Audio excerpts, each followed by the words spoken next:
শব্দ। তাহলে তুমি এমন একজন মা, এমন একটা বাবা, এই ছোট একটা বাচ্চা যার আমলনামায় আল্লাহ পাপ লেখে নাই, আপনি কোন জ্ঞানে কোন বিবেকে এই ছেলেটাকে জাহান্নামে দেওয়ার জন্য আপনি উঠে পড়ে লাগছেন? এই ছেলেটা কি অন্যায় কি অপরাধ করেছে আপনাদের কাছে? কত কর লাগে তার হাতে জাহান্নামের খড়ি তুলে দিয়ে কিভাবে ভেবা দিয়েছে, রব্বানা যালামনা এটাই দাবাও।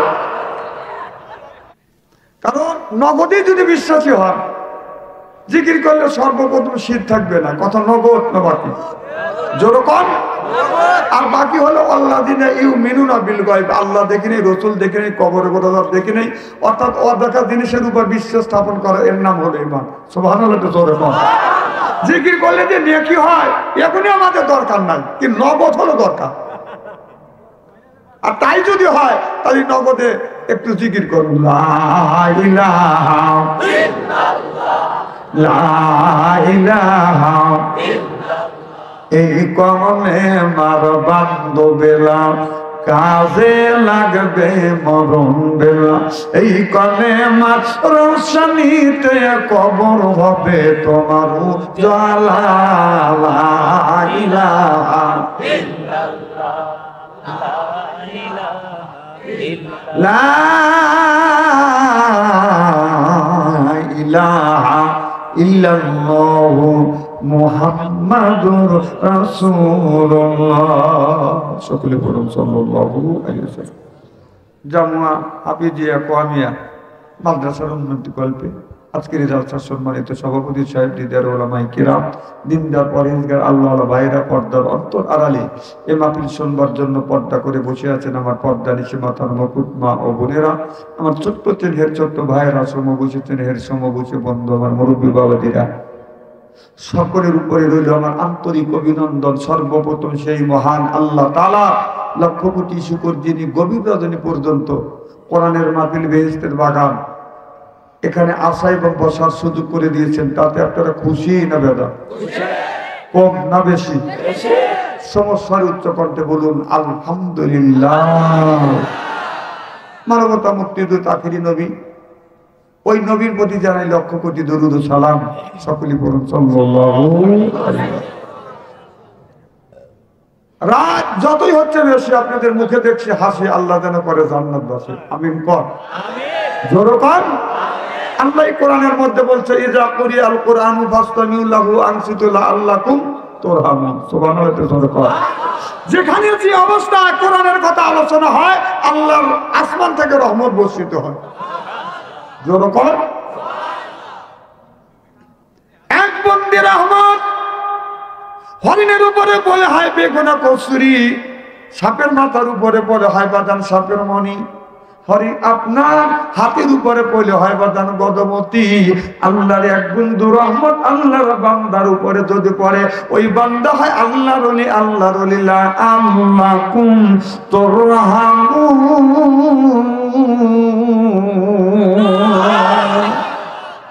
আমার ভাইয়েরা, আমার মুসলমান ভাইয়েরা, তাহলে আমরা কোরআনের মাহফিলের মধ্যে আসছি। আপনি যদি বলেন কোরআন তোমার নাম কি, আপনারা বলুন কোরআনের নাম আছে না নাই?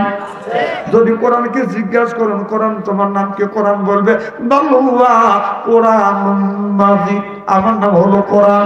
আপনি যদি বলেন কোরআন তোমার স্থান কোথায়, কোরআন বলবে আমার স্থান হলো লাউহে মাহফুজে। সুবহানাল্লাহ। আবার যদি জিজ্ঞাসা করো কোরআন কিসের জন্য তুমি দুনিয়ার বুকে আসছো, কোরআন বলবে হুদাল্লিল মুত্তাকিন। কোরআন বলবে আমি পথ বলা মানুষদেরকে আপনার জান্নাতের রাস্তা দেখানোর জন্য আসছি। সেই মাহফিলে আসছি, বসছি, আমরা ঠকছি না জিতছি? যারা আসেন নাই ওরা ঠকছে না জিতছে? খালি ও কি একা ঠকছে?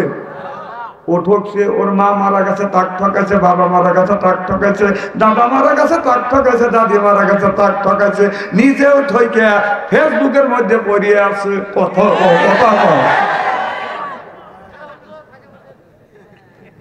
কারণ বাংলাদেশের মানুষকে জাহান্নামে নেওয়ার জন্য একটা স্ক্রিন টাচ মোবাইল যথেষ্ট। কত মানুষ দেখলেন। কারণ আমি হাদিস শরীফের গম ছাড়া লাগবে না, সে আমার মাফিল আছে শুনে ও বেশি দিন বাঁচে না।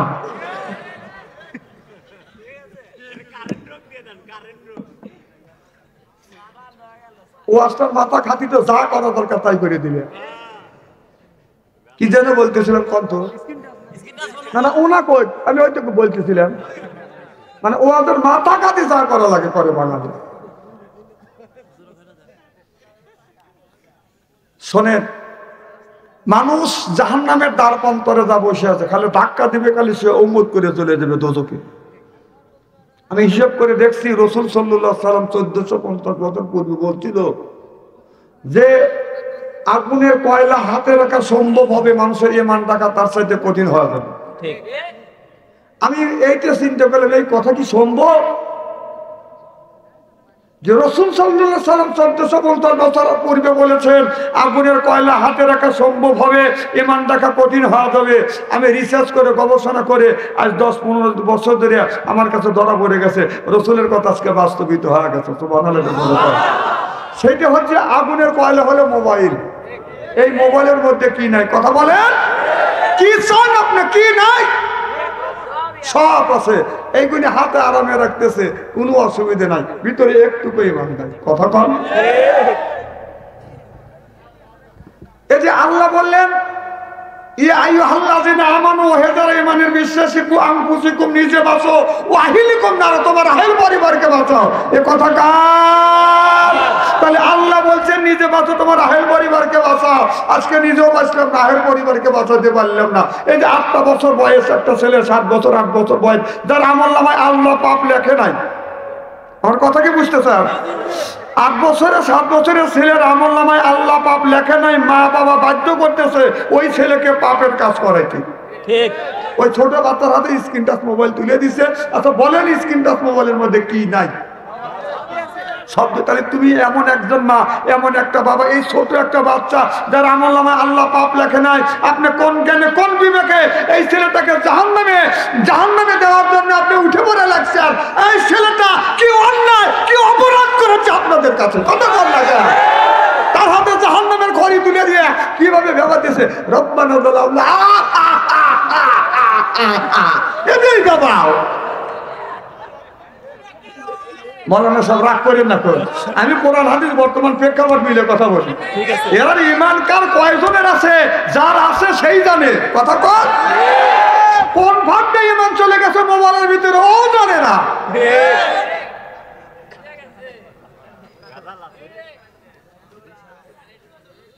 জ্ঞানীগুলি যারা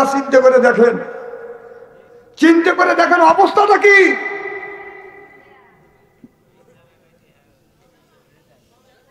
আরে ভাইরা ভালো করে লক্ষ্য করে শুনুন, ছোট্ট একটা ছেলেদের আমলনামায় আল্লাহ কিন্তু পাপ লেখে নাই, তাকে পাপ করবার জন্য বাধ্য করছে। এই ছেলেটা তো কিছু বোঝে না। কথা কি বুঝতেছেন? ছেলের কাছে মোবাইল, এই ছেলেটা তো মারেও ফোন দেয় না, বাবারও ফোন দেওয়ার দরকার হয় না, বাইরে ফোন দেওয়ার দরকার হয় না, বোনকে ফোন দেওয়ার দরকার হয় না। ওকে যদি রিং দেয় দেখবেন ওর মোবাইল সব সময় ওয়েটিং থাকে। কার সাথে করতে আসছো তুমি ফিল্ডিং, ও ডার্লিং, কথা বল। তোমার কাছে ফোন করিলে পাইব শুধু ওয়েটিং। কার সাথে করিতে আসছো তুমি ফিল্ডিং, ও ডার্লিং, কার সাথে করিতে আসছো তুমি ফিল্ডিং। তার সাথে দেখা হলে বলে আপাই ফোন করে আছে, আমার বড় বোনে আমারে ফোন দিয়েছে,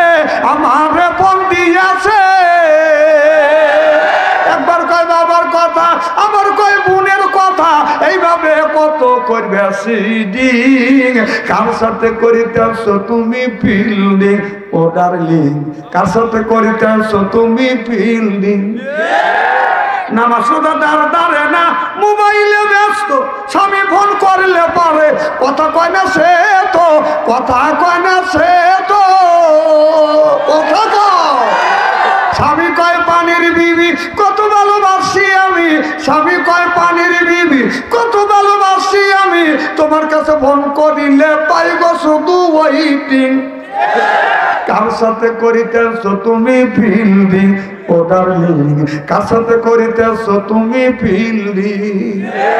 1450 বছর পূর্বে রাসূল বলেছে ইয়ার ফলিন বিদ্যা উঠে যাবে, ইয়াকসুরুল জাহিল জাহিলিত বর্ষিত হবে সেই অবস্থা আজ বাংলার জমিনে হচ্ছে।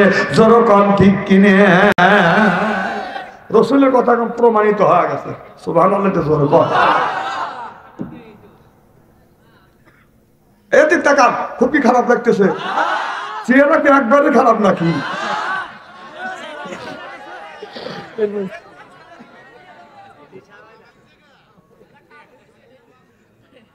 কাবু আছি। শোনেন শোনেন, অক্টোবরের 3 তারিখ থেকে শুরু করছি। অক্টোবরের 3 তারিখ কথাকে চিন্তা করতেছে দেন, শুনে দিলে পড়িয়ে যাবেন না। 4টে মাস, তার মধ্যে আমাদের ঈদের আগের দিন আর ঈদের দিন আর ঈদের পরের দিন। ঈদ বলছেন তো কত কি? আরে ইলেকশন ইলেকশন, হ্যাঁ সেইটা বলি আমরা। ঈদ ইলেকশন হলে এবার কি আনন্দ চলে গেছে আমাদের ঈদের দিন ইলেকশনের সময়। আরো আনন্দে মানুষ খই খই হয়ে গেছে। মাহিয়ার অস্তুই কর গাদা, মাহিয়ার ওয়াজ করা লাগবে আমার। মাহিয়া তোর মা হয়, মাহিয়ার ওয়াজ করা লাগবে আমার। তাহলে ওই 3 দিন বাদ আর একটা দিন বৃষ্টি হয়েছিল, ওই দিন বাদ এই চলতেইছে। জানে আর কতগুলো বয়স তো একবারে কম হয় নাই। 60 বছর রানিং চলতেছে, 60 বছর। ফেলু মনে করেন না। এই হাতে কত মানুষের জানাজার নামাজ পড়াচ্ছি, গোসল করাচ্ছি, মাটি দিচ্ছি। চ্যাংরা মানুষ বুড়ো হয়ে গেছে, আর নাই 200 বছর বেঁচে থাকবো। না না, 200 বছর বাজে থেকে আপনাদের অসুবিধা আছে। অসুবিধা থাকে তাহলে থাক। আমার ভাইয়েরা, আমার মুসলমান ভাইয়েরা, আল্লাহর হাবিবের উম্মতেরা ভালো করে লক্ষ্য করে শুনুন। আল্লাহ তো এই কোরআন কারীমের মধ্যে আপনার নামাজের কথা 80 থেকে 82 জায়গা বললেন। ও আকিমুস সালাহ, নামাজ কায়েম করো। ও তু যাকাত, যাকাত আদায় করো। কুতিবা আলাইকুমুস সিয়াম, রমজান মাস আসলে রোজা রাখো। এ কথা কার? আল্লাহ। আল্লাহ নামাজের কথা কেন ভাই এত জায়গা বললেন? একবার বললি তো বাদান আপনার নামাজ ফরজ হয়ে যায়। তো কারণ একজন মানুষের যদি অসুখ হয়, প্রাথমিক ওষুধ দেয়, তাতে যদি কাজ না হয় বাদান অ্যান্টিবায়োটিক দেয়। কথা বুঝতে চান না? নামাজ হলো অ্যান্টিবায়োটিক। ইন্না সালাতা তানহা আনিল ফাহশাই ওয়াল মুনকার। নামাজ পড়লে এই মানুষটা অন্যায় অশ্লীল কাজ থেকে বাদান ফিরে আসে। যেরকম ঠিক কিনে। আর যদি ফিরে না আসে, নামাজ পড়বার পরেও ওই লোকটা মিথ্যা কথা যদি বন্ধ না দেয়, সুদ খাওয়া যদি বন্ধ না দেয়, ঘুষ খাওয়া বন্ধ না দেয়, তাহলে বুঝতে হবে কুকুরের নেট তাই নিয়েও যদি লম্বা করা যায়, ছাইড়া দিলে বাঁকা হয়।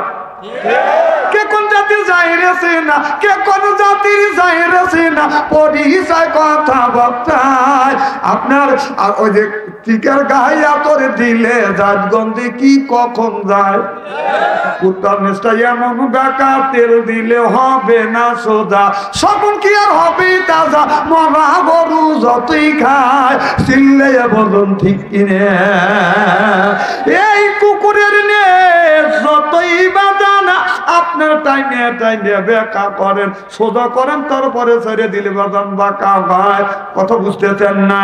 হযরত সুলাইমান আলাইহিস সালামের জামানায় আপনার জিনদেরকে বলেছিল তোমরা একটা সুন্দর মসজিদ তৈরি করো। এবার জিনেরা এই কথা বলে হযরত সুলাইমান আলাইহিস সালাম চলে গেল। জিন জাতিরা মসজিদ তৈরি করবার পরে আর কাজ নাই, আবার মসজিদটা ভাঙিয়ে ফেলাইছে। হযরত সুলাইমান আলাইহিস সালাম আসে, দেখে মসজিদ তো করেই নাই।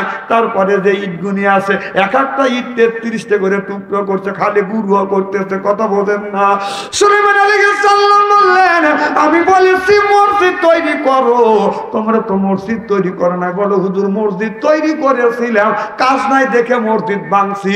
আশা দেরি হয়েছে, কাজ দেন নাই, ইটগুনি গুরুয়া করতেছি। আমরা চাই কাজ, আমাদের কাজ দেন। হযরত সুলাইমান আলাইহিস সালাম সাল্লাম বললেন, এমন কাজ দেব জীবনেও তোর 14 গোষ্ঠী শেষ করতে পারবে না। এবার বললো একটা কুকুর নিয়ে আয়। কুকুরকে নিয়ে আসা হইলো। কয় কি করব? কয় কুকুরের নেজ সোজা কর। ওরা কুকুরের নেজ ধরে টান দেয়, ছাড়িয়ে দেয়, জাকি দিয়ে বাঁকা হয়। কথা কয় না, কথা কয় না। জিনেদের মধ্যে তো বুদ্ধি কম নাই। কয় বাঁশ নিয়ে বাঁশ কাটলেন, সং বানা, সঙ্গের মধ্যে আপনার ওই কি করলেন, আপনার ওই আপনার নেজটা প্রধান ঢুকা, আপনার ঘন্টা তিনিক বাই দিয়ে রাখলেন। কেউ কেউ মনে মনে চিন্তা করতেছে এইবার নেজ সোজা হয়েছে, এবার সংটা বাইর করছে, জাকি দিয়ে 3 দেখা হয়েছে। কতক্ষণ টাউন আসছিল বোঝেন না। আর একজন বলে না এভাবে কাজ হবে না, তেল মালিশ কর। কথা কি বুঝতেছেন? তেল মালিশ করে করে বাজান, আপনার সুন্দর করে বাজান, বাম মতে বাজান, টানিছে, টানবার পরে বাঁশের সুঙ্গর মধ্যে দিছে। এবার আর একজন জিন বলতেছে এইবার কাজ হয়েছে, কারণ সরিষার তেল মা খাইছি, তারপরে সঙ্গের মধ্যে রাখছি, এবার ছেড়ে দিয়ে টানি থাকবে, ছাইড়িয়া দিছে, আরো বেকার। এইরকম বাঁকা লোক আছে না? নাই। নামাজও পড়ে, রোজাও রাখে, মিথ্যা কথা বলে, ঘুষও খায়, সুদও খায়। আল্লাহ তাকুলু, সুদ তো খাওয়া দূরের কথা, সুদ খাওয়া দ্বারের কাছে যায় না। আল্লাহ বাদান বাদান নিষেধ করে দিয়েছে। যেরকম ঠিক কিনে। অথচ আল্লাহ বললেন কুলু মিন তাইয়্যিবাতিল মা রাযাকনাকুম, আগে হালাল খাও, এরপর ইবাদত করো, আল্লাহর দরবারে ইবাদতটা কবুল হবে। আমরা হালাল খাই না, এরপরে বাদান আল্লাহর ইবাদত করি। যে যত বড় চাকরি করে, যার চাকরি যত বেতন বেশি, তার ঘুষ খাওয়ার হার বেশি। একজন যদি 10,000 টাকা বেতনের চাকরি করে, ওকে 500 টাকা ঘুষ দিলে বাদান আপনারও ঘুষ খায়। আর যে 50,000 টাকা বেতনের চাকরি করে, ওকে যদি 500 টাকা ঘুষ দেওয়া যায়, কারণ কি ঘুষ খায়? ঘুষ খায়, খালি কি এইটা খায়? কথা কয় না। আমার কথা কি অবস্থা বলতেছি নাকি?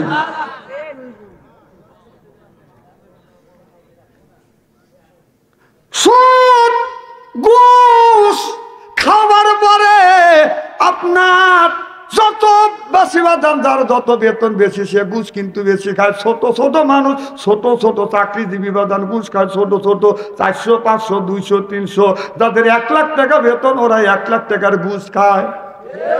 বিশ্বাস যদি না হয়, যারা কোর্ট কাছারি গেছেন, যারা ঘুষ দিচ্ছেন, কথা বুঝতেছেন না। ছোট চাকুরিরা বেশি ঘুষ খায় না, উপর লেভেল চাকুরিরা বাদান বেশি ঘুষ খায়। আমি বলে ঘুষ খাওয়া যদি 160 টাকায় 1 প্লেট ঘু খা খা খা। হাসেন না, হাসেন না, আসলে হাসির উদ্দেশ্যে কথা বলতেছি না, আমি আপনাদের বাঁচানোর জন্য বলতেছি, সতর্ক করে দিচ্ছি। হেদায়েতের মালিক কে?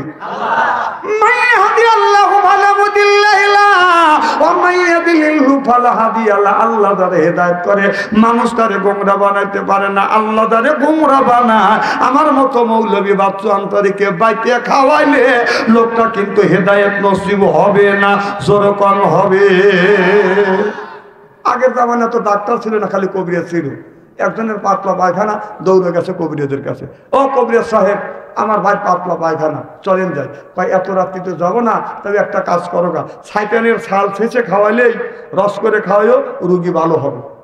ও করছে কি, সকালবেলা ঘুম থেকে ওইটা একটা ব্যাগ নিয়ে আপনাদের বাজারে গেছে, বাজারে যায় 1 ব্যাগ টাকি মাছ কিনছে। টাকি মাছ বোঝেন তো? ছাইটের মাছ না, আপনারা কি করেন? ছাইটের মাছ। ছাইটের মাছ কিনে নিয়ে এসে বটি পাপ তলে ফেলে, ডা পাপ তলে ফেলে, যত চোষা আছে খালি চুলেছে, চুলেনের পরে পাতায় পাইতে আপনার পানি দিয়ে গোলা রুগী দিছে, রুগী খানা জোর করে খেয়েছে, ছিল পাতলা পাখান, এখন বমি শুরু হয়ে গেছে। এখন লোকটা যাইবা দৌড়ে গেছে কবিরাজের কাছে। কবিরাজ সাহেব, কি ওষুধ দিচ্ছেন, রুগী এখন মরে?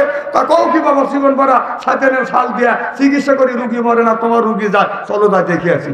যা দেখে একটা ছাইটের মাছ হলো চোষা রেখে বললো, বাবা আমি ছাতের নামে একটা গাছ আছে, এই গাছের ছাল ছেঁচে খাওয়ালে রুগী মানে ভালো হবে, আর তুমি টাকি মাছের চোষা ছিলে খাওয়াইছ, রুগী তো মরবেই।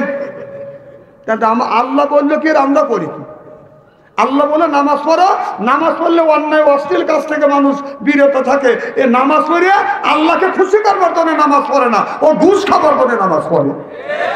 আবার কিছু লোক ঘুষ খায়, মোটা অঙ্কে ঘুষ খায়, নামাজ পড়ে তসমি হাতিলে রাস্তা দেখালে জাকাতি জাকাতি দেয়। আমি কি বজর গো, আরে তো চিনি, আমি চিনি। অসুবিধা হয়েছে,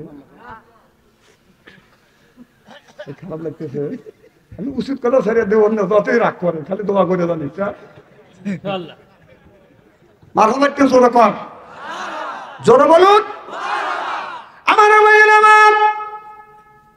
ভালো করে লক্ষ্য করে শুনুন, আমলের নিয়ে শুনতে হবে বাজার। এই গভীর রাত, গভীর রজনীতে আমি বলে যাচ্ছি বাজার, নামাজ ছাড়া কোনো পথ নাই। আল্লাহর নবী বলেছে সলাতুল মিফতাহুল জান্নাহ, নামাজ পড়বে তারা বাজান জান্নাতের চাবি পাবে। ঘুষ যারা বেশি খাবে ওরা কিন্তু এক ওয়াক্ত নামাজ কাজা করে না, জানে নামাজ না পড়লে জান্নাতের চাবি পাবো না। আপনার নামাজের দ্বারা পকেটে বাজান ঘুষের টাকা থাকে, চাবির আশায় আল্লাহ বোকা মনে করে ওরা, ওই চালাক আল্লাহ বোকা। আর তাই যদি মনে না করতো, আল্লাহকে দেখে যদি ভয় খাইতো, তাহলে একটা সুদও খাইতো না, ঘুষও খাইতো না। কত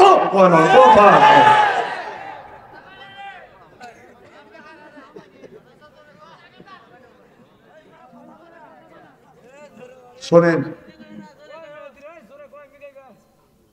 সুদ খাওয়া এত নিকৃষ্ট কাজ, আপনারা অনেক আলেমের মুখে শুনছেন, একেবারেই নিকৃষ্ট কাজ, যা মানুষের কাছে বলাও যায় না। সেই সুদ খায়া লাভটা কি? সুদ খাওয়া মানুষ কয়জন ভালো হয়েছে? আপনার টাকা ইনকাম হয় কিন্তু বরকত কম। যেমন আমাদের এলাকায়, আমাদের দেশে যদি স্টল হয়, প্রত্যেকটা দোকানে দোকানে স্টলে চলে টিভি আর সিডি, আছে না নাই? ওরা চিন্তা করে যদি টিভি সিডি না থাকে বেচাকেনা বেশি হবে না। হ্যাঁ, আমি বলি যে বেচাকেনা বেশি হবে, কিন্তু আল্লাহর বরকত কম আছে। তার বাস্তব একটা প্রমাণ দেই। এই যে একটা লোক 50,000 টাকা বেতনে চাকরি করে, সে কোন অবস্থায় কি হালাতে চলে? আর একজন ইমাম সাহেব তার বেতন হলো 5,000 টাকা, 6,000 টাকা, 7,000 টাকা। তাহলে ওই 50,000 টাকার লোকটা আপনার যেভাবে চলাফেরা করে, আর একটা ইমাম 5,000 টাকা বেতনে চাকরি করে, চাউলের দাম কল ইমামের কাছ থেকে যা নিবে আপনার কাছ থেকে তাই নিবি। কাঁচামরিচ 1,000 টাকা কেজি, আপনি যে ইঞ্জিনিয়ার আপনার কাছ থেকেও যা নিবে ইমাম একটু কম দিবে, বরং আরো পাম দেবে। আপনি হুজুর মানুষ, আপনি দিবেন না কে? মানে টাকা দেয় 1.5 টাকা হুজুর দিবেন না কে? হুজুর কত সুন্দর ভাবে চলে আর আপনার অশান্তি দিন কাটছে, কথা কয় না। আমার ভাইয়ের আমার ভালো করে লক্ষ্য করে শুনুন, ইমাম সাহেব, ইমামের সাথে একটা মেয়ের যখন বিয়ে হয়েছে, ইমাম সাহেব বলতেছে দেখেন আপনার ইমামের টাকা বেতন কিভাবে আল্লাহ রাখে। আর যে 30,000 টাকা বেতন পায় তার টাকা বেতন সলের টাকা জলে যায়। কথা বুঝতেছেন না? সলের টাকা কোথায় যায়? জলে যায়। আপনার ঘুষ টুস খায় আপনি 30,000 টাকা বেতন কামাই করতেছেন, ভালো কথা। ইমাম সাহেব 5,000 টাকা বেতন বেতন মাস গেলে 5,000 টাকা, বিবির অসুখ হয়েছে, মাথা ধরছে, তখন বিবি বলতেছে আমার মাথা ধরছে। এবার স্বামী হলো হুজুর, বলে বিবি আগা আসো, সূরা ফাতিহা পড়ছে, ফু দিয়েছে, মাথা ভালো হয়ে গেছে। সুবহানাল্লাহ। আর ইঞ্জিনিয়ার 30,000 50,000 টাকা বেতন পাবো, বলতেছে মাথা ধরছে। অমনি ডাক্তারে ফোন করে, হ্যালো ডাক্তার সাহেব কোথায়? আমি বাসায়। কয় কি হয়েছে? আমার পর মাথার যন্ত্রণা। বাঁচবার যদি চান বউলিয়া তাড়াতাড়ি আছেন। ডাক্তারের কাছে যখন যায়, এই ডাক্তার আপনার কি করে? পরীক্ষা নিরীক্ষা করে, পেশাব পরীক্ষা করে 1,000 টাকা, পায়খানা পরীক্ষা করে বাজান 1,000 টাকা, ব্লাড পরীক্ষা করে বাজান 1,000 টাকা, নানান ধরনের পরীক্ষা করে। কথা বুঝতেছেন না? 7 রকমের পরীক্ষা করিয়া বিল তুলে বাজান 10,000। কথা কয় না? আমার ওষুধ লেখে আপনার আরো 3,000 টাকার 10 আর 3 কত হইল? আর এরপরে ওনার ভিজিট হলো বাজান মনে করেন পরে 500 থেকে 700, তাহলে কত গেল? আর ওর 30,000 মধ্যে সব বাজান খসে গেছে। কথা বোঝেন না? আর ইমাম সাহেব সূরা ফাতিহা পড়ে ফু দিছে, সব কমপ্লিট হয়ে গেছে। এই যে ভাই, এই যে শুনতেছেন, আমি সাবধান করে দিচ্ছি, আমার মাহফিলে এসে যারা শোনে তারা কিন্তু বেশি দিন বাঁচে না।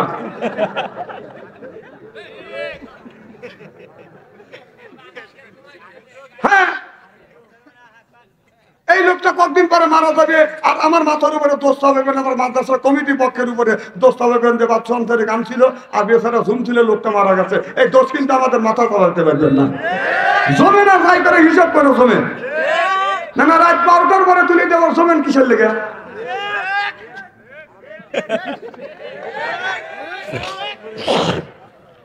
আমার ভাইয়ের আমার ভালো করে লক্ষ্য করে শুনুন। তাহলে আমি নামাজের কথা বলতেছিলাম। নামাজ হলো বাদান বেহেশতের চাবি।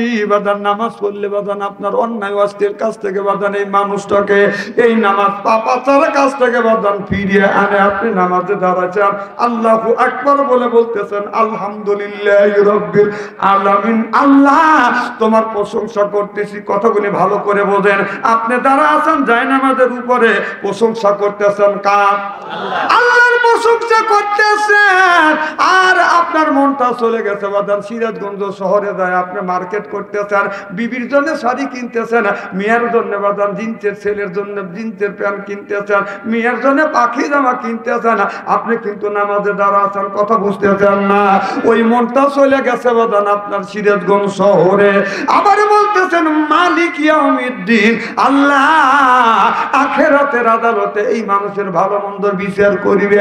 আপনি কিন্তু চাষতলে যাবাদান চা খাচ্ছেন, মাঠে যায় বাদান কাজকর্ম করতেছেন, আপনি আছেন নামাজে, মনটা চলে গেছে বাদান মাঠে। এরকম যায় কি যায় না? আমার ভাইয়েরা, আপনি নামাজ পড়তেছেন আর আপনার বিবির ঘরের মধ্যে থেকে, টিভির মধ্যে থেকে, ছেলের মোবাইলের মধ্যে থেকে গানের আওয়াজ বাদান বেশি আসছে। রূপে আমার আগুন জ্বলে, কান গেল তোর গানের তালে, নামাজ গেল তোর রসা তলে। আল্লাহর কোরআন কি যে বলে, একবার তুলে নেলা কোলে। সুবহানাল্লাহ জোরে কর। আপনার নামাজ দিয়ে এরপরে মার্কেট দিয়া মার দিয়া জরা খিচুড়ি যদি করেন, আপনার এই নামাজ পড়িয়া আল্লাহর জান্নাতের চাবি পাওয়া সম্ভব না। চিল্লে এখন ঠিক কিনে। হাদিস শরীফের মধ্যে পড়ছি, ব্যক্তিকে জাহান্নাম ব্যক্তিকে জাহান্নামে দিবে, আর জান্নাত ব্যক্তিকে আল্লাহ জান্নাতে দিবে। কিন্তু জান্নাত ব্যক্তিরা জাহান্নামে পরিচিত লোক দেখবে, আর জাহান্নামে পরিচিত লোকরা জান্নাতে পরিচিত লোক দেখতে পাবে।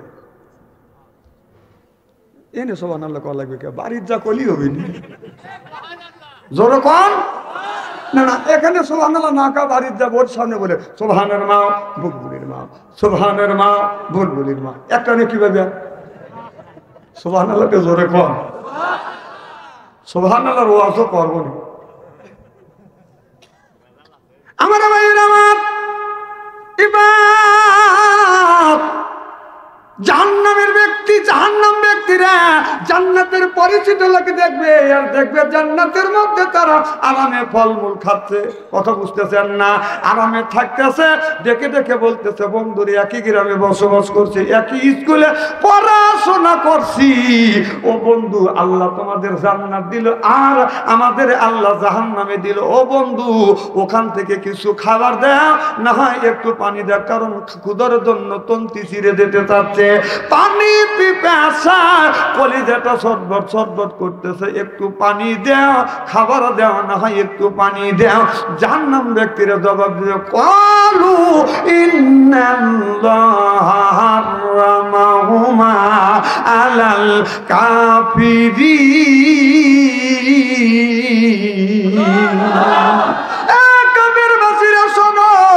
জান্নাতের খাবার তো দূরের কথা, পানি পর্যন্ত তোমাদের জন্য বন্ধ। জাহান্নাম ব্যক্তিরা ক্ষুধার যন্ত্রণায় ছটফট ছটফট করবে, পানি পিপাসায় হাম্মা মরে করে করে কাঁদবে আর বলবে একটু খাবার দেয়া, আল্লাহ একটু পানি দেয়া। টাকা দেখবে আকাশের দিকে বা চায়া দেখবে আপনার কালো হইয়া বাদান মেঘ ধরাইছে, তারা চিন্তা করিবে হয়তো আল্লাহ বৃষ্টি দিবে, কত বছর ধরে আমরা পানি পান করি না, পানির জন্য কলিজাটা ছটফট ছটফট বাদান করতেছে। সাধারণ রমজান মাসে রোজা রাখলে সন্ধ্যের সময় পানি পিপাসা লাগলে গলার মধ্যে আত্মার মধ্যে কেমন লাগে, মনে হয় জান বাবা গেল। ওই লোকটারা শত শত বছর ধরে পানি পান করে না, কলিজার মধ্যে বাদান কেমন লাগতেছে, নিজের মধ্যে কেমন লাগতেছে, কারণ লোকটা পাগলের মতো হয়ে গেছে। লোকটা মরবেও না, লোকটা বাঁচবেও না, কথা বুঝতেছেন না আমার ভাইরা? আমার অজ্ঞান হয়ে যাবে না। আল্লাহ এমন অবস্থা ওই লোকদেরকে রাখবে, আর তাকা দেখবে, চেয়ে দেখবে আপনার কালো মেঘ, আপনার তখন মশাল ধরে বাদান বৃষ্টি নামবে। এই পানিটা এমন গরম, পূজার রক্ত খাইলে পেটের নারী বুড়ি গুনি বাদান পিছনের দরজা দিয়ে বাদান বের হয়ে আসবে। সরকার যারা আপনার জান্নাতের কাজ করছে, যারা জান্নাতে থাকবে, সাকাহুম রব্বুহুম শারাবান তহুরা, সারাপের শরবত বাদান পান করবে। আপনার কম করে হলে 1 গিলাস পানি পান করলে কম করে হলেও 40 বছর ওই মানুষটার পানি পিপাসা লাগবে না। যেরকম সুবহানাল্লাহ, নারায়ণ আল কোরআনের আলো, আল হাদিসের আলো, টেলিভিশনের আলো, হ্যাঁ জ্বলান, টেলিভিশনে আলো জ্বলান, টেলিভিশনে আলো জ্বলা দেশটা জাহান্নামের তাপমাত্রা নিয়ে গেছে। আমাদের দেশের কিছু কিছু বুড়ো হাইরে পাশি ছেলে চাকরি করে অথবা বিদেশ গেছে, কাজ থেকে পাইছে অবসর, বুড়ো নামাজ তো পড়েই নিয়ে আসন নামাজের আগে বাড়ির থেকে বের হয়, ওই যে স্থলে দাম আছে এইরকম করে টর্চ লাইটছে, দে এক কাপ চা দে। আর যারা চা বিক্রি করে ওরা যে বেহেশতে যাবে আমার আর বিশ্বাস হয় না। যদি কেন কারণ যা আমার ভাই জানি যা চা চলে 1 কাপ চা দেয় হলে হাফ কাপ, চায় কয় কাপ, দেয় কয় কাপ, চাইলে হাফ কাপ দামও নিবে, চাইলে 1 কাপ দামও নিবে, 1 কাপের দিলে তুমি হাফ কাপ, আবার বেহেশতে যাওয়ার আশা করো নাকি? মাপ চায়ও এনে 5টা স্টল নাই দেওয়া ওয়াজ করে দুধ পেলাম। হ্যাঁ ওরে বাবা, পয়েন্টে বোঝা গেছে। ওরে বাবা, আচ্ছা কথা কি আমি খারাপ বলতেছি নাকি? না আমি অবাস্তব কথা কোনো কথা বলছি নাকি? আমি বাস্তবের সাথে মিল করে কথা বলি।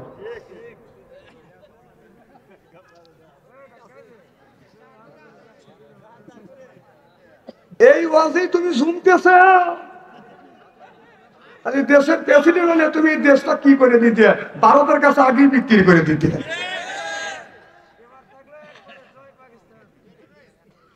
আমার ভাইয়েরা, আমার মুসলমান ভাইয়েরা, ভালো করে লক্ষ্য করে শুনুন, বাদা না বলে নিয়ত বাদান শুনতে হবে। যারা আপনার মুনাফিক, আপনার যারা বাদান কাফের, মুনাফিক থাকবে বাদান আপনার জাহান্নামের নিম্ন দেশে, নিম্ন তলায়, আর কাফেররা থাকবে বাদান মুনাফিকের উপরে। কথা বুঝতেছেন না? মনে করে নিচের তলায় থাকবে বাদান মুনাফিক, আর কাফেররা থাকবে বাদান উপর তলায়। কারণ আপনার কাফের চাইতে মুনাফিক বাদান বড় ভয়ঙ্কর। কাফের পায়খানা করবে আর মুনাফিকের সামনে পড়বে, এই মুনাফিকেরা ওই পায়খানা গুনি বাদান খাবে। কথা বুঝতেছেন না? মুনাফিকের কত বড় শাস্তি। এই জন্য দুনিয়ায় কারোর সাথে মুনাফিকি করেন না, মুনাফিকি করেন না। মুনাফিক সবচাইতে নিকৃষ্ট জাত। আল্লাহর নবীকে জিজ্ঞেস করলেন, ইয়া রাসূলুল্লাহ, ইয়া হাবিবাল্লাহ, মুনাফিক কোথায় গেলে পাবো? আল্লাহর নবী বললেন, হিন্দুর মধ্যে তুমি মুনাফিক পাবে না, খ্রিস্টানের মধ্যে পাবে না, ইহুদিদের মধ্যে আপনার মুনাফিক পাবেন না। মুনাফিক যদি পাওয়া যায় মুসলমানের মধ্যে, আমার উম্মতের মধ্যে তোমরা মুনাফিক পাবা। মুনাফিক এতই নিকৃষ্ট, আমাদের দেশে মুনাফিক আছে না নাই? যেরকম এক নম্বর মুনাফিক আমি দেখাই, রাখতে পারবেন না। ইলেকশন সময় ভোট এক একটা মানুষের কয়টা? যতক্ষণ একটা ভোট। একজন প্রার্থী এসে বলল, চাচা একটা ভোট দিও। আরে বাবা, তোমার তো ভোট দেওয়ার জন্য নিয়ত করে বসে আছি। উনি বলে চলে গেল। আর এক প্রার্থী এসে চাচা চা খান। আপনি চা খান, ভোট আপনারই দেবো। তাহলে দিলে কয়জনের ভোট? কয়টা? আর একজন এসে প্রত্যেকটা লোকে একটা করে এনার্জি বিস্কুট দাও আর একটা করে চা দেন। আপনি এনার্জি বিস্কুট খাওয়ান আবার চাও খান, যান ভোট আপনাকে দেবো। ভোট কয়টা? জোরকন জোরকন কয়টা? চিন্তা করতে আমরা তো দরা খাওয়া গেছি। তাহলে ভোট স্বীকার করলাম কয়টা? কজনের? তাহলে একটা ভোট স্বীকার করলাম 32 জনকে। তাহলে এই মুনাফিক বেহেশতে গেলে, এই মুনাফিক মারা গেলে আল্লাহ কোথায় দিবে? আপনার জাহান্নামের নিম্ন স্তরে রাখবে। আপনার কাফেররা পায়খানা করবে আর মুনাফিকরা ওইগুলি খাবলা খাবলা খাবে। বিশ্বাস যদি না হয়তো মরিয়ে দেখেন, দেখেন কি অবস্থা হয়। এই জন্য মুনাফিকি করা যাবে না।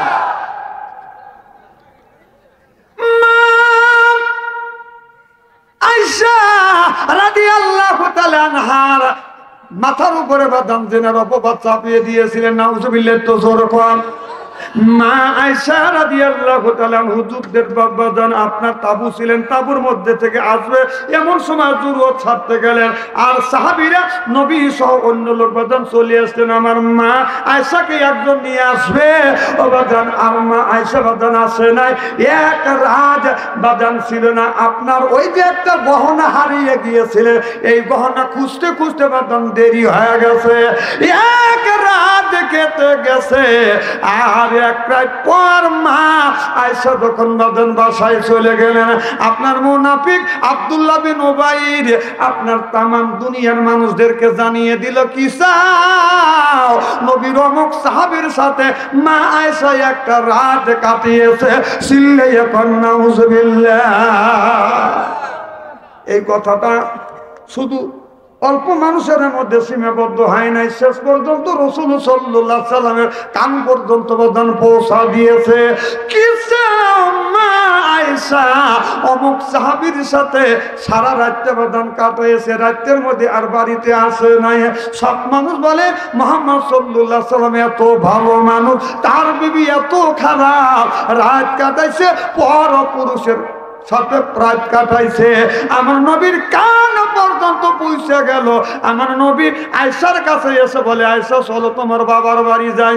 নবী আগে আগে যায় আর মা আয়েশা রাদিয়াল্লাহু তাআলা আনহা পিছনে পিছনে যায়। মা আয়েশাকে আমার বিশ্ব নবীকে, আমার বিশ্ব নবী মা আয়েশাকে রেখে আসলেন বাবার বাড়ি, আবু বকরের বাড়ি বাদন রেখে আসলেন। আর 40 দিন হয়ে যায় আমার নবী বিবি আয়েশার সাথে দেখা করে না, কথা কয় না। এইভাবে 40টা দিন বাদাম কেটে গেছে। নবী দুঃখে ক্ষোভে লজ্জায় এই মাথাটা হেট হয়ে আসে, কার কাছে এই মুখটা আমি দেখাবো? কথা কি বুঝতেছেন?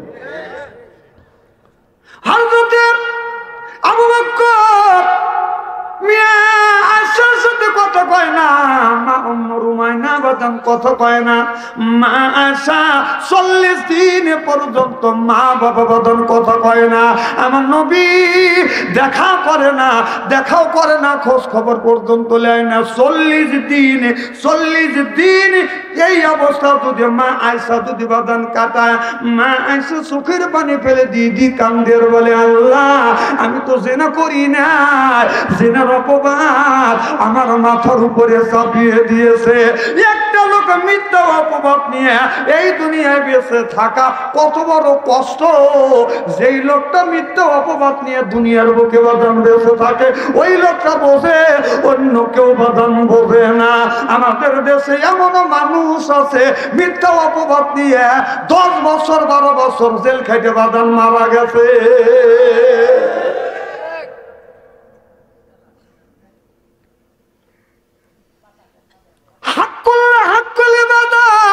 একটা আল্লাহর হক আর আল্লাহ একটা হলো বান্দার হক। আল্লাহ বলে বান্দারে আমার হক নষ্ট করছিস, আমি আল্লাহ ইচ্ছে করলে মাফ করে দেব। নামাজ পড়ো নাই মাফ করে দিব, রোজা রাখো নাই মাফ করে দিব। এরপরে বান্দা হইয়া বান্দার হক নষ্ট করিস না, আমি আল্লাহ মাফ করব না। অনেক লোক আছে দুর্বল পায়, থাপ্পড় দিয়েছে 10 বছর আগে। ওই লোকটাকে 10 বছর আগে ওই লোককে আপনি থাপ্পড় মারলেন, ওই লোকটার হাত ধরে আপনার মাপ চাইতে হবে। লোকটা যদি মাপ দেন তাহলে আপনি মাপ পাবেন, নইলে আপনি মাপ পাবেন। কথা বুঝতেছেন না? আল্লাহ বললেন যার কাছে অন্যায় করছো তার কাছ থেকে মাপ নাও। আল্লাহ বললেন আফা আনতা, হে নবী আপনি কি পারবেন তুমফিজুল মান ফিন্নার, ওই লোকটাকে জাহান্নামের হাত থেকে বাঁচাইতে? পারবে না, পারবে না। আল্লাহ নবী বলেছে আমিও পারবো না জাহান্নামের হাত থেকে বাঁচাইতে ওই লোকটাকে যার কাছে অন্যায় করছেন, যাকে আপনি মারিছেন, যাকে অপমান করছেন, যাকে আপনি মিথ্যা কাছে 8 বছর 10 বছর দিল পর্যন্ত খাটাইছেন, ওই লোকটার কাছে মাপ চান। লোকটা যদি মাপ দেয় তাহলে মাপ পাবেন, আপনি কোনোদিন মাপ পাবেন না। যেরকম নাউযুবিল্লাহ, জিকির করুন লা ইলাহা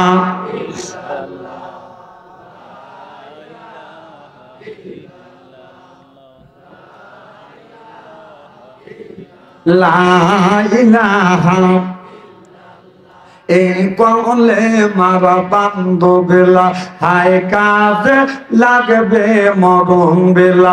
এই কলে মার রৌশনীতে কবর হবে তোমার উজালা। লা ইলাহা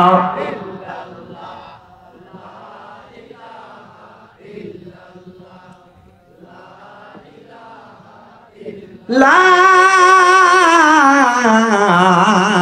ইলাহা ইল্লাল্লাহু মুহাম্মাদুর রাসূলুল্লাহ সাল্লাল্লাহু আলাইহি। আমার ভাইরা আমার, এইভাবে মা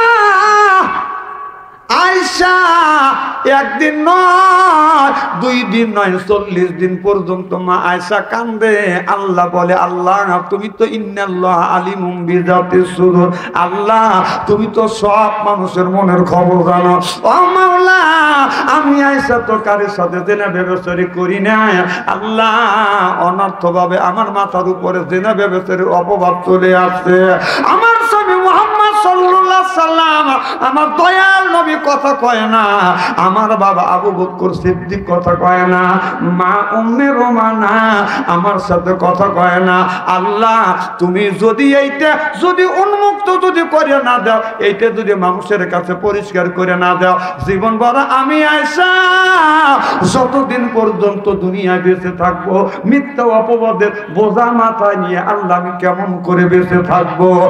আয়েশা শুধু কান্দে আর কান্দে।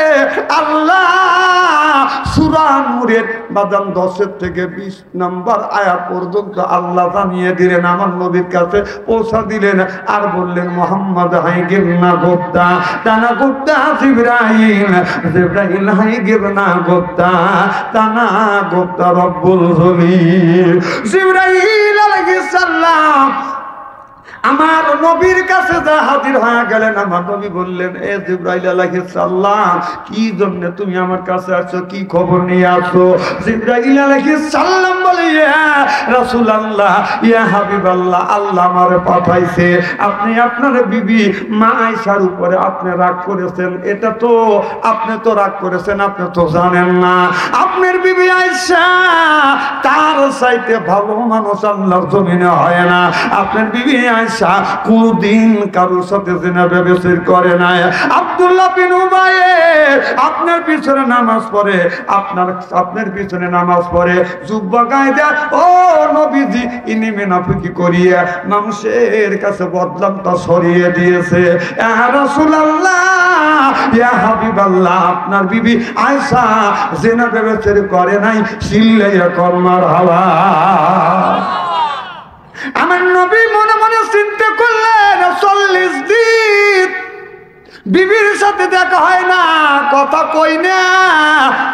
আমার নবী অমনি দৌড়া চলে গেলেন বাজান আপনার শ্বশুরের বাড়ি আবু বকর সিদ্দিক রাদিয়াল্লাহু তাআলা নূর বাড়িতে গেলেন। আবু বকর আমার নবীরে দেখছে, সালাম দিছে, আর কোনো কথা কয় না। আমার মিয়া খারাপ মিথ্যা অপবাদ, আমার মিয়া খারাপ জেনে ব্যবচারি করছে, আর জামাইয়ের সাথে আমি কেমন করে কথা বলবো, কথা বুঝতেছেন না। আবু বকর সিদ্দিক হলো শ্বশুর, নবী হলো বাজান জামাই। সুবহানাল্লাহ, জোরে বল। এবার আমার নবী বাড়ির মধ্যে যা সালাম দিলেন, সালাম আদান প্রদান হলেন, যা বলে আয়েশা রে, আয়েশা বলে যখন ডাক দিয়েছে, আবু বকর সিদ্দিক মনে মনে চিন্তা করেছে, মনে হয় আমার মিয়ার সাথে অভিনয় করেছিল, এটা মক্কা ভেঙে গেছে। নবী ডাক দিলেন আয়েশা, আয়েশা বলে যখন ডাক দিলেন, মা আয়েশা দৌড়ে আসলেন, নবী হাত দুটো টান করে দিলেন, মা আয়েশা রাদিয়াল্লাহু তাআলা আনহা, আমার নবীর আপনার বুকের উপর মাথা ঠেকাইয়া আমার নবীর কপালে চুমা দিয়া বলে, ইয়া রাসূলুল্লাহ, ইয়া হাবিবাল্লাহ, 40 দিন পর্যন্ত আপনি আমার সাথে দেখা করেন নাই গো নবীজি, 40 দিন পর্যন্ত আপনি আমার সাথে কথা বলেন নাই। ও নবীজি, আল্লাহর কসম করে বলতেছি আমি জিনা ব্যভিচারী করি না। আমার নবী বলে, আয়েশা এই কথা তোমার বলতে হবে না, আল্লাহ আমারে জানা দিয়েছে তুমি জিনা ব্যভিচার করো নাই। আব্দুল্লাহ বিন উবাইয়ের তোমার উপরে মিথ্যা অপবাদ দিয়েছে, তোমার উপরে মিথ্যা অপবাদ দিয়েছে আয়েশা, আল্লাহ আমারে জানা দিয়েছে। আইরে বিবি আয় আমার বুকে আয়, চিল্লাইয়া কর মারহাবা। নবীদের বিবির উপরেও মিথ্যা অপবাদ, জিনা মিথ্যা অপবাদ দিছে, আর আমরা তো আলেম, আমরা তো মানুষ, আমাদের উপরে দেওয়াই তো স্বাভাবিক। কত আলেম কত মাওলানা মিথ্যা অপবাদ নিয়ে জেল খাটতে খাটতে জেলের মধ্যে থেকে মারা গেছে। কতক্ষণ যাদের ভিতরে ঈমান আছে তারা বিশ্বাস করতে পারে না।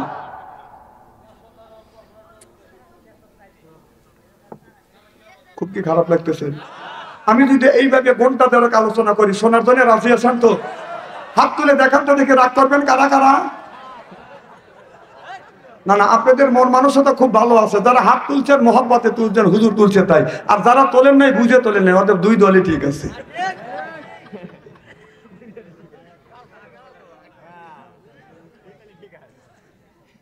রাত 1টা পার দিয়ে গেছে মনে হয় না?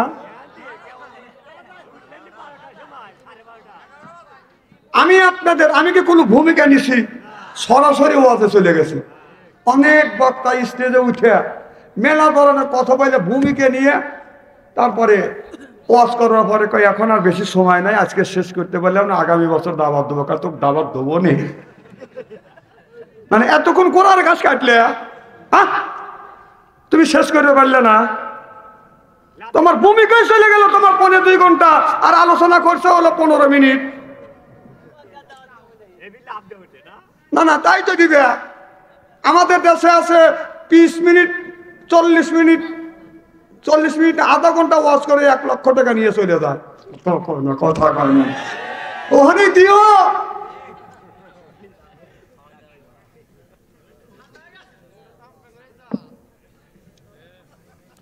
আমার ভাইরা, মুসলমান ভাইরা, আল্লাহর হাবিবের প্রেম আপনারা ভালো করে লক্ষ্য করে শুনুন, আমলে নিয়েতে প্রধান শুনতে হবে। যুবকদের বলবো, যুবক রে, রাত যখন 12টা হবে রে বাবা, এ বাবা রাত 12টার পর অনেক যুবক বাদান তাহাজ্জুদ নামাজ পড়ে। ওয়াজ শুনে শুনে অনেক যুবক বাদান নামাজি হয়ে গেছে। ওয়াজ শুনে শুনে অনেক যুবক আর টাকনার নিচে কাপড় প্যান্ট পরে না, এখন প্যান্ট পরে বাদান টাকনার উপরে।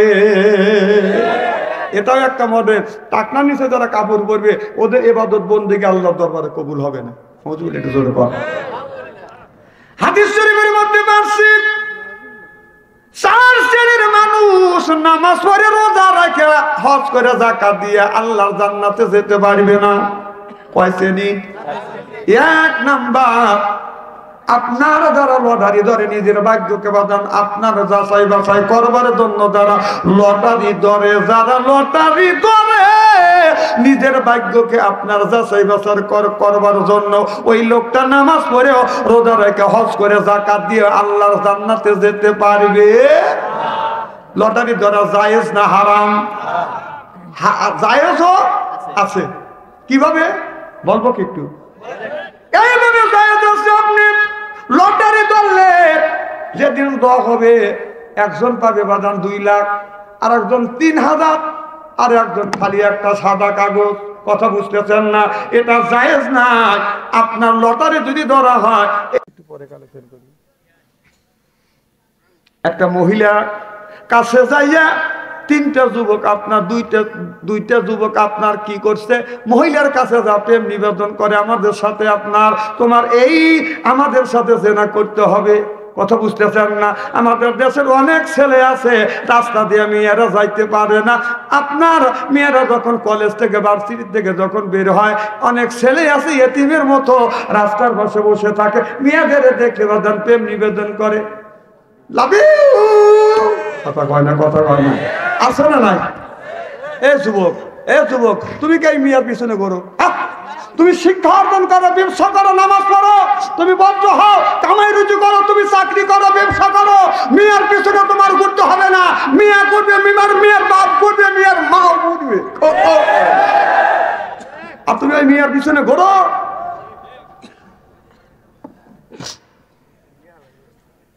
কেন মেয়ের পিছনে ঘুরবে? মেয়েদের দিকে একবার তাকালে আল্লাহ মাফ করে দিবি। সুবহানাল্লাহ। মহিলার দিকে একবার যদি তাকান যায়, আল্লাহ মাফ করে দেয়। দ্বিতীয়বার তাকালে আল্লাহ আমলনামায় গুনাহ লেখে। এই শুনিয়ে যুবকেরা বলে, হুজুর মহিলার দিকে যদি একবার তাকান যায় আল্লাহ যদি মাফ করে দেয়, দ্বিতীয়বার তাকালে আল্লাহ যদি গুনাহ লেখে। হুজুর এক নজরে 1.5 ঘন্টা তাকা থাকবো, চোখের পলক ফেলবো না। মানে বর্তমান আধুনিক যুগের যুবকরা, এদের কাছে কথাই বলা যায় না। বলবে একটা, ওরা বলে আর একটা। অনেক লোক হুজুর খালি পর্দার ওয়াজ করেন, মহিলা দিয়ে সারা বাংলাদেশ ছায়া গেছে। ডানে তাকালে মহিলা, বামেও তাকালে মহিলা, পিছনেও মহিলা, সামনেও মহিলা, উপর দিকে তাকালে দোতলার উপরে 3-4 জন মাথা বাই করে থাকে। তাকাবো কোথায়? আমি বললাম তাকানোর জায়গা আছে। আল্লাহ বললেন কুল্লিল মুমিনিন ইয়াহুদ্দু মিন আবসারিহিম, তোমরা নিচের দিকে তাকাও। সুবহানাল্লাহ। জোরে কর। তুমি তাকানোর জায়গা নাই।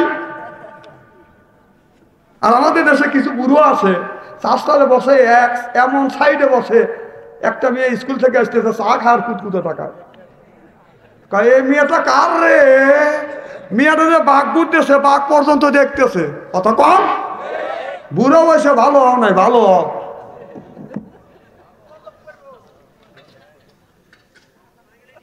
খারাপ লাগতেছে নাকি? আমার ভাইয়ের আমার 2টা যুবক চাইয়া এই মেয়ের কাছে যখন খুব প্রস্তাব দেয়, মেয়েটা যখন রাজি হয় না। কথা কি বুঝতেছেন? এবার দাউদ আলাইহিস সালামের কাছে যাইয়া 3-4 জনরা পরামর্শ করে বলল মেয়েটাকে ভাষা দিব। এই মেয়েটা যখন রাজি হয় না, দাউদ নবীর কাছে যা বলতেছে, বাবা ও দাউদ আলাইহিস সালাম, এই মহিলাটা কুকুরের সাথে জেনা ব্যভিচারী করছে, আমরা দেখছি। নাউজুবিল্লাহ। তো জোর কর। তার সাথে কুকুরের সাথে জেনা ব্যভিচারী করছে। দাউদ আলাইহিস সালাম চিন্তা করতেছে, এত বড় পাপের কাজ আমার সমাজের মধ্যে হয়। ওই জামানার মধ্যে বাদান জেনা ব্যভিচারী মানুষ যদি ধরা পড়তো, কোমর পর্যন্ত গাড়িয়ে পাথর মেরে বাদান সাংসার করে দিত। ওই আইন তখনও ছিলেন, এখনো বাদান আছে, কিন্তু আমাদের দেশে বাদান কার্যক্রম হয় না। জোরকন ঠিক কিনে? তাই যদি হয়তো পাথর মারা যদি সাংসার করে দেওয়া যাইতো, টাকলা মুরাদ কে আগে বাদান পাথর মারা হইতো। কারণ মাহির সাথে ধরা পড়ছে। এদিন দুজনেরই ভিটে কাটছে কে? আর কথা কবে নি? দুজনের ভিটে কাটছে। দুজনই ইলেকশনে দাঁড়াইছিল কিনা? যতক্ষণ দাঁড়াইছিল কিনা? 20টা কেন্দ্রে 0 ভোট পাইছে মাহিয়া। কত আল্লাহর বড় ওলি, উনি রাবিয়া বস্তি হয়েছে। কথা কয় না, কথা কয় না। আর টাকলা মুরাদ ইলেকশনে দাঁড়ায়া ডাক্তার সাজেছিল। ডাক্তার কি সাজছিল? ডাক্তার সাজে ভোট চাইছে, টাকা পয়সা নেয় না। একজনের বুকে মেচিং ধরে। মহিলা নাই, পুরুষ নাই, কে বেটা পাগল হয়ে গেছে ভোটের লেগে। দেখেন নেই আপনার ইউটিউবের ভিতরে? কথা কর না কে? এদিন ও ফেল গেছে, ভালো হয়েছে। হ্যাঁ, আমার ওই যে মমতাজ কছিল যে 7 তারিখের পরে তোকে দেখে ছেড়ে দেবো। 7 তারিখের পরে তুই মোল্লা কেন দেখবি, তোকে দেখে দিছে আল্লাহ। এখন কান্দ। আরে বর যদি হয়তো ওই বর তো হয় নাই, এই জন্য মমতাজ 3 বার এমপি হয়েছে, যেই এখন ভোট হয়েছে অমনি ভেল খাইছে।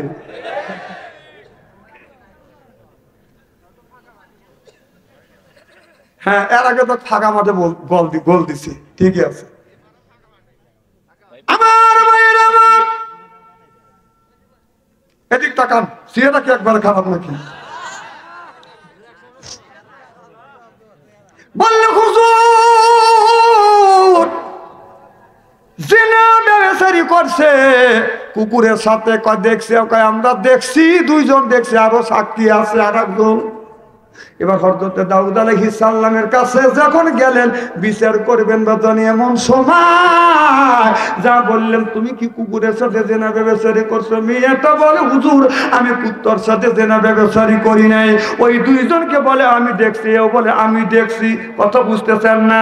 এখন 2 জন সাক্ষী দিল, আর এই মেয়েটা হলো বাজান আসামি। দাউদ আলাইহিস সালাম বলল এই কুকুরের সাথে যখন জেনা ব্যভিচারী করছে, এই মেয়েটাকে আপনার কোমর পর্যন্ত গাড়িয়া আগামীকাল সকাল 10টার সময় পাথর মারে সামোসার করিয়ে দেয়। এই পারমিশন যখন দিয়ে দিলেন, এবার মেয়েটা জেলের মধ্যে ঢুকিয়ে বাদান আপনার চোখের পানি ফেলে দিয়ে দিয়ে কান্দে আর বলে আল্লাহ আমি তো কুকুরের সাথে জেনা ব্যভিচারী করি নেই, কুকুরের সাথে তো জেনা ব্যভিচারী করা দূরের কথা, আল্লাহ মানুষের সাথে আমি কোনোদিন জেনা ব্যভিচারী করি নাই। আজকে মিথ্যা অপবাদ দিয়া দুনিয়া থেকে আমি বিদায় হয়ে যাচ্ছি।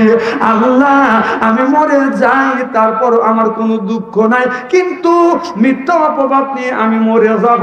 আল্লাহ জীবন ভরা আমি নারী আমার কলঙ্কিত হবে, আর নারী নামে সব নারীর উপরে কলঙ্কিত চেপে যাবে। আমার সাথে সাথে অন্য নারী ভবিষ্যতে তার কলঙ্কি হতে পারে। কেউ বলতে পারে এই রকম করে বলতে পারে কুকুরের সাথে জেনা ব্যভিচারী করছে। ও মাওলা তুমি মৃত্যু দাও, আমার কোনো দুঃখ নাই, নিষ্পাপ বানাই আমার মৃত্যু দাও। চিল্লাইয়া কর মারহাবা। আল্লাহ নির্দোষ বানাই আমাকে মৃত্যু দাও। ওখান দিয়ে হযরত সুলাইমান আলাইহিস সালাম যায়। সুলাইমান আলাইহিস সালাম মেয়েটার কাছে যা বলে মা সত্য করে বলেন মা আপনি কুকুরের সাথে কি জিনা ব্যভিচারী করছেন? মেয়েটা বলে বাবা সুলাইমান তুমি বাচ্চা মানুষ, আমার ছেলের বয়সের বয়াত, আমি বাবা তোমারে আমি আল্লাহর কসম করে বলতেছি বাবা কুকুরের সাথে আমি কোনোদিন জেনা ব্যভিচারী করি নাই। হযরত সুলাইমান আলাইহিস সালাম যা বললো আব্বা, মেয়েটাকে বললো মা তাহলে তুমি আমার আব্বার কাছে বলো হুজুর আমি বিচার সানি চাই। সুবহানাল্লাহ। মেয়েটা চিঠি লিখলেন হুজুর আমি বিচার সানি চাই। এই বিচার সানি কে করবে? হযরত সুলাইমান আলাইহিস সালাম সানি করবে। সুবহানাল্লাহ। বাবা মনে মনে বাবার কাছে যখন চিঠি গেল, সুলাইমান আলাইহিস সালাম চিন্তা করতেছে আমার ছেলে বিচার সানি করবে। কি বাবা সুলাইমান তুমি কি বিচার সানি করবে? বলে না বাবা আমি বিচার সানি করব না, তবে আমি একটা প্রমাণ করতে চাই যে এই 2টা পুরুষ সাক্ষী দিছে এই মেয়েটা কুকুরের সাথে জেনা ব্যভিচারী করছে। ও বাবা ওই 2টা মানুষকে আমি কিছু কথা জিজ্ঞেস করতে চাই। বলে জিজ্ঞেস যদি করো 4 জন লোককে তোমার সাথে নিয়ে যাইতে হবে। বলে 4 জনকে আমার সাথে দাও। ওই 2 জন ব্যক্তিকে 2টা রুমে বাঁধান আটকাইছে। আটকানোর পরে একজন মানুষকে জিজ্ঞাসা করতেছে বাবা এই মহিলা তো আপনার কুকুরের সাথে জেনা ব্যভিচারী করছে, আপনি কি দেখছেন? কয় আমি দেখি নাই, আমার পাশে আমার বন্ধু দেখছে, 2 জন 4 চোখ দিয়ে দেখছি কুকুরের সাথে জেনা ব্যভিচারী করছে। হযরত সুলাইমান আলাইহিস সালাম বলে বাবা কুকুরটার রংটা কি? এবার ওই যুবকটা বলতেছে কুকুরের রং হলো লাল। কি লাল? এবার 4 জনকে বললো শুনছেন? কয় শুনছি। কি? কয় লাল। কয় লেখেন। সুবহানাল্লাহ। এবার আর একটু মেয়ে বলে ভাইজান এই মেয়েটা তো কুকুরের সাথে জেনা ব্যভিচারী করছে, আপনি কি দেখছেন? কয় আমিও দেখছি, আমার বন্ধু দেখছে। আপনি তো মিথ্যা কথা বলবেন না। যে কুকুরের সাথে যে ব্যবচারী করেছে, এই কুকুরের রংটা কি, কালার কি? কয় কুকুরের কালার হলো কালার সাদা, কালার। অমনি বেদানা বললেন আপনারা লেখছেন, শুনছেন? কয় শুনছি। কয় লেখেন। এবার সুলাইমান আলাইহিস সালাম বাবার কাছে যা বললো, বাবা আর দুই আসামিকে হাজির করে। মেয়েটাকে হাজির করা হইল। এবার যুবক দুইটাকে হাজির করা হইল। এবার মেয়েটাকে বলতেছে, মা আপনি সত্য করে বলেন কি আপনি জেনা ব্যবচারী করছেন? কয় না আমি করি নাই। এবার দুইটা যুবককে বললো, আপনারা দুইজন তো দেখছেন মেয়েটাকে কুকুরের সাথে জেনা ব্যবচারী করতে। বলে হ্যাঁ করছে, আমরা দেখছি। একজনকে বললো কুকুরের রংটা কেমন হবে? একজন অমনি বললো লাল, আর একজন বললো সাদা কালো। কি হলো আমার ভাইয়ের আমার? এবার যখন আসল আসামি বাদান বের হয়ে গেল, হযরত দাউদ আলাইহিস সালাম দৌড়া যাইয়া হযরত সুলাইমান আলাইহিস সালামকে বাদান বুকে নেয়, কপালের উপর চুমা দিয়ে বলে, বেটা রে, এ বেটা, আমি আল্লাহর কাছে দোয়া করি তুমি ভবিষ্যতে নবী হবে। চিল্লাইয়া কর মারহাবা। সুলাইমান আলাইহিস সালামের সব ছেলেকে ডাক দিয়ে বলতেছে, বাবা বলো তো, 4টে প্রশ্ন করছে। কয়টা? বলো গো বাবা। এ মামা বলো, সবচাইতে দূরের জিনিস কি? এই যে উঠে যেতে, উঠে যান কে ভাই। হযরত মুসা আলাইহিস সালাম বলে, আল্লাহ তুমি তোমার বান্দার কি পছন্দ করো? মুসা আলাইহিস সালাম যখন বললেন, আল্লাহ বললেন, বন্ধু মুসা রে, আমি পছন্দ করি আমার বান্দার গায়ের রক্ত। মুসা আলাইহিস সালাম বলল, আল্লাহ রক্ত যদি দেয় তুমি কেমন হইবে? বলে আল্লাহ বললেন, বান্দা যদি রক্ত দেয় আমি বান্দার বন্ধু হব। সুবহানাল্লাহ। কোন কি হবে? বন্ধু হবে। এবার কতটুক পর্যন্ত রক্ত দিলে আল্লাহ তুমি বান্দার বন্ধু হইবে? আল্লাহ